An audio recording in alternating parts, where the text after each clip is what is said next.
Today we're going to talk about the 50% rule. It is one of our several valuation metrics when we talk about real estate valuation.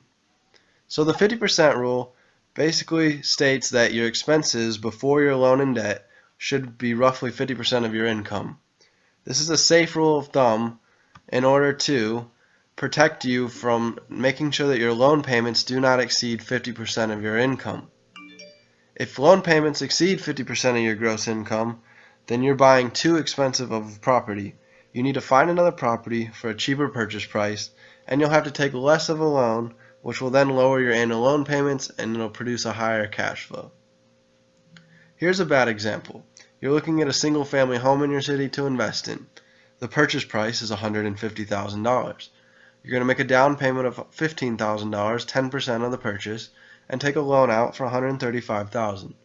Your annual loan payment for a 30-year mortgage at 5% interest is going to be $8,700. If your expected gross rent is $14,400, assuming you can get $1,200 a month, then your loan to rent ratio is 60.5%. This exceeds our 50% rule. This is not good. Here is a good example. You have a purchase price of $100,000. You put down 20% or $20,000 and you take a loan for $80,000. Your annual loan payments for 30 years at 5% are going to be $5,160. Your gross rent should be $12,000, assuming we can get $1,000 a month. Now your loan to rent ratio is 43%. So, solutions. Number one, try to purchase your property cheap. You make more money on an investment at close when you purchase the property. The cheaper you can get into a deal, the less loan you're going to have to take on the property and the lower your annual loan payments are going to be. Or you could put more money down so that you have less of a loan the more money you put down on the deal. But that also may lower your investment returns because you're not using as much of other people's money anymore and you're using more of your own money. So this could hinder your returns, but it will help your cash flow because you're going to cut down your loan payments. 3. Get lower interest rate. If you're debating between two investors who are going to loan you private money or a bank, you might want to go with the bank because they might have the lowest interest rate. Number 4, you want to make sure your rent is at least 1% or more of the purchase price.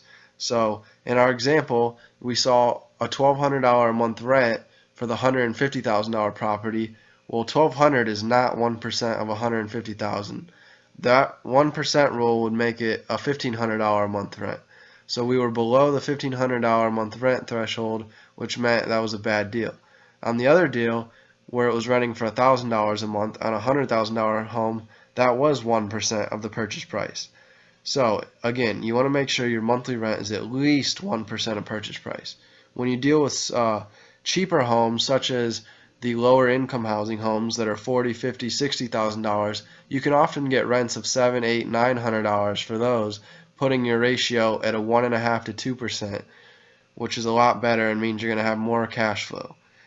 So one of the trade-offs when you buy more expensive homes is your monthly rent is going to get closer to that 1% rule, and you're not going to have that 1.5%, 2% rate you're going to get with cheap single-family, lower income class housing homes.